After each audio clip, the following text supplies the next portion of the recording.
Всем привет! Ой, решил записать видосик. В общем, вчера у меня вечером на Газели ZMZ 405 застучал движок. Хочу вам показать, как оно это выглядит. В общем, поехали, смотрим.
Так, значит, смотрите, снял я крышку клапанов.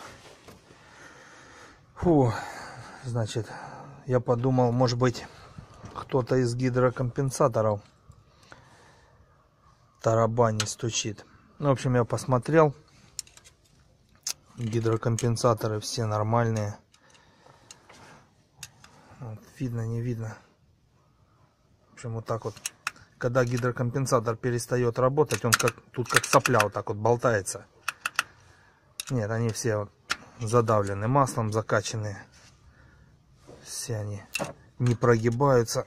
Вот, нажимаются вместе с пружиной. В общем, проворачивал мотор. И вот, когда кулачки вверху, он получается закрытый. И вот он не болтается, все. Они все, я их все просмотрел. В общем, это не гидрокомпенсаторы. Значит, будем теперь смотреть дальше. Снял я поддон. Сейчас будем смотреть, что у нас там творится. Кстати, когда масло сливал, выкрутил в пробку.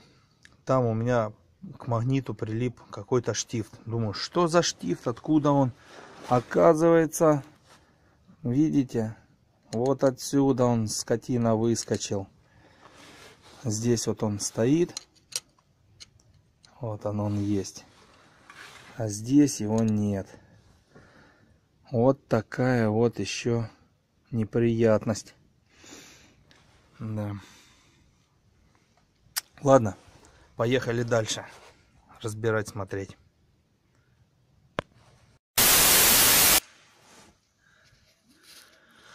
Фух, значит, вот снял я поддон, просмотрел я все шатуны, все шатуны на своих местах нормально, все, ни один не болтается. Ну вот такой люфт он должен быть, вот, а вот так вверх-вниз ни один не ходит. В общем, тут все нормально. Значит, получается, остается что? Остается у нас втулки шатуна вверху, где пальцы. Значит, что? Будем разбирать дальше. И будем дальше смотреть. Эх, да, не хотелось бы. Ну, что есть, то есть. Поехали дальше.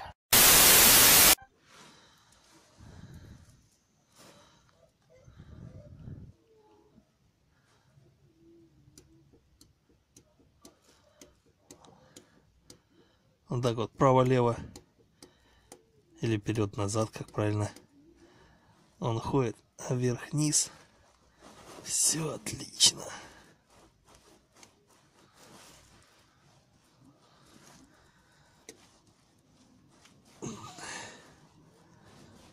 Ну, как-то так. Фу, сдернули мы вчера движок. Сейчас будем его дербанить, смотреть. Кто ж тут стучит? Зараза такая. Вот так вот. Сейчас поснимаем. Шатунные, да и коренные. И будем смотреть все дальше по порядку. Такая вот система. В общем, ладно. В общем, пацаны, нашли мы с Серегой причину, что за стук был. В общем, рассказываю, что оно тут чего. Вот здесь вот, ой, держи, Серег. В этой вот херовине, как она называется, газосмеситель, что ли, хлопушка. Тут стоит заслонка. Короче, она оторвалась, и ее засосало в коллектор. Оторвала кусок.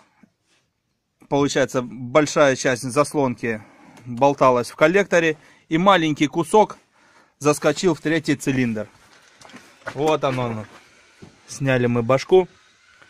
Вот такой вот кусочек.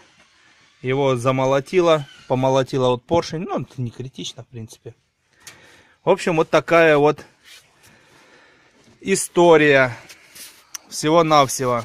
А я уж думал, коленвал, хренал. Всякая такая вот беда. В общем, вот она причина была стука в третьем цилиндре. Вот так вот бывает. Да, еще хотел вам такое сказать. Вот они, гидрокомпенсаторы.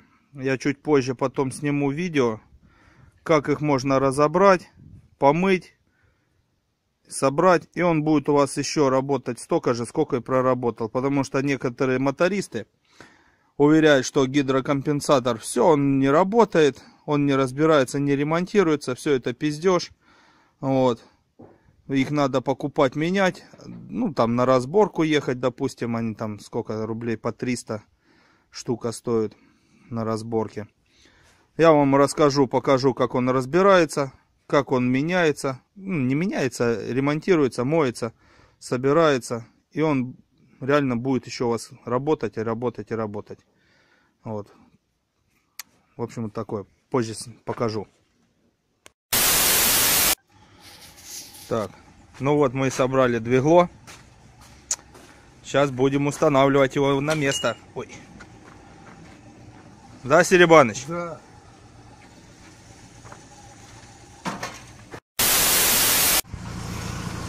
Так, ну в общем собрал я двигло, завел. В общем, вот так вот оно теперь у меня жужжит.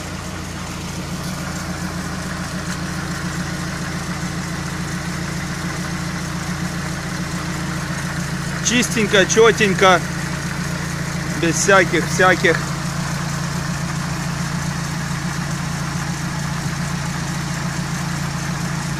В общем, красота. Шестерни у меня стоят здесь, не шестерни, звездочки. Идеальная фаза, разрезные шестерни.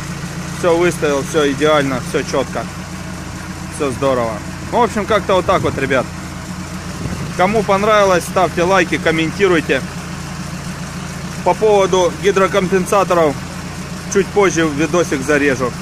Все, давайте, пока-пока.